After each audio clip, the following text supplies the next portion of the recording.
सम्मानित मुल्क के मालिकों, मैं बौद्ध भिक्षु सुमित रतन।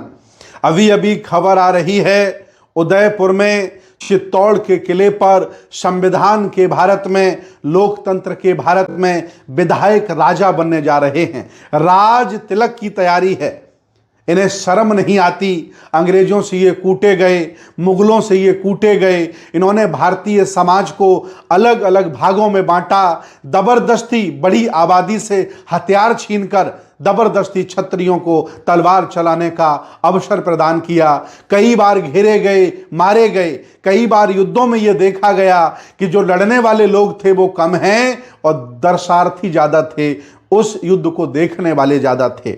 इस व्यवस्था को इस भारत में स्थापित करके भारत को गुलाम बनाने वाले, भारत को बर्बाद करने वाले, आज लोकतंत्र के भारत में, संविधान के भारत में विधायक होकर के भी राज तिलक करवाने जा रहे हैं, राजा बनने जा रहे हैं। प्रधानमंत्री जी, राष्ट्रपति जी और अमित शाह जी, अगर आपको मेरी आवाज समझ में आ रही हो, सुनाई दे रही हो, तो इनकी सारी संपत्ति जब्त कर लीजिए। ये देश संविधान से चलता है।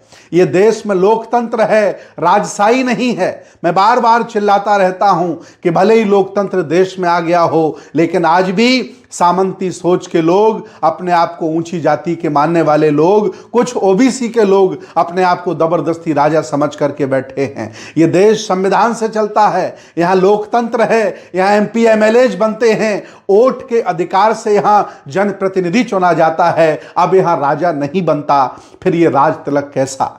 ये भारत का अपमान है, लोकतंत्र का अपमान है, ये प्रधानमंत्री का अपमान है, राष्ट्रपति का अपमान है। भारत में राजा नहीं बन सकते। अब विधायक, एमएलए, एमपी बन सकते हैं। इस देश में लोकतंत्र लागू है, संविधान से भारत चलता है। विधायक विश्वराज सिंह ने पूरे भारत की गरिमा को ललकारा है। आदरणीय विधायक जी, विश्वराज सिंह जी, आप राजा बनने जा रहे हो। एमएलए का पद छोड़ दो, राज तिलक की तैयारी कर लो, हम तैयार हैं। लेकिन बतौर एमएलए आप राजा बनने जा रहे हैं तो लोकतंत्र को आप गालियां दे रहे हो, जनतंत्र को आप दिखावा कर रहे हो। इसलिए मैं निवेदन करूंगा भारत सरकार से, राजस्थान सरकार से कि इनकी जांच कराई जाए और इनकी संपत्ति जब्त कर ली जाए, या फिर इन्हें विधायक से इस्तीफा दे करके राज तिलक इनका करा दिया जाए। हालांकि इनकी पत्नी सांसद हैं, खुद विधायक हैं। पहले ये राजा होते थे, चित्तौड़गढ़ के किला के राजा होते थे। लगभग आज 700-800 साल हो गए,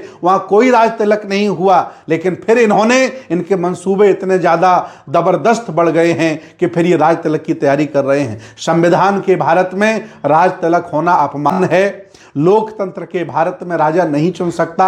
यहां प्रधानमंत्री बनता है, मुख्यमंत्री बनता है, सांसद एमएलए बनता है, यहां राजा नहीं बनता। और जो आप करने जा रहे हो, ये मानसिकता आपकी दर्शा रही है कि आज भी अपने आप को आप राजा मानते हो और सभी लोगों को प्रजा मानते हो। नरेंद्र मोदी को भी आप प्रजा मानते हो, मुख्यमंत्री को भी आप प्रजा मानते हो, राष्ट्रपति को भी प्रजा मानते हो, क्योंकि आपका राज तिलक होने जा रहा है। ये भद्दा मजाक लोकतंत्र में नहीं चलेगा। विधायक जी, होश में आओ। यहां संविधान से भारत चलता है, लोकतंत्र भारत में है, मनमानी नहीं चलेगी। और आप चलाना चाहते हो तो लोकतंत्र का सम्मान अपनी पत्नी से, सांसद से इस्तीफा दिलाइए, खुद एमएलए से इस्तीफा दीजिए और शौक से राजा बन जाइए। कोई तकलीफ हमें नहीं है। लेकिन संविधान के भारत में, लोकतंत्र के भारत में आपकी मनमानी नहीं चलेगी। लोग जागरूक हो गए हैं। जब से लोकतंत्र भारत में आया है, भारत का हक वंचित, असहाय, कमजोर समाज आगे बढ़ रहा है। जिन लोगों को आपने पीछे कर दिया था, धक्का मार दिया था, उनमें जान आ गई है। अब वो लड़ने के लिए तैयार हैं और देश की रक्षा के लिए तैयार हैं, संविधान की रक्षा के लिए तैयार हैं। आपके ये गंदे मंसूबे, ये राज तिलक और ये राजशाही अब नहीं चलने देंगे। विधायक जी, होश में आओ, राज तिलक से दूर भाग जाओ। ये देश संविधान से चलता है। बहुत बहुत धन्यवाद, बहुत बहुत साधुवाद।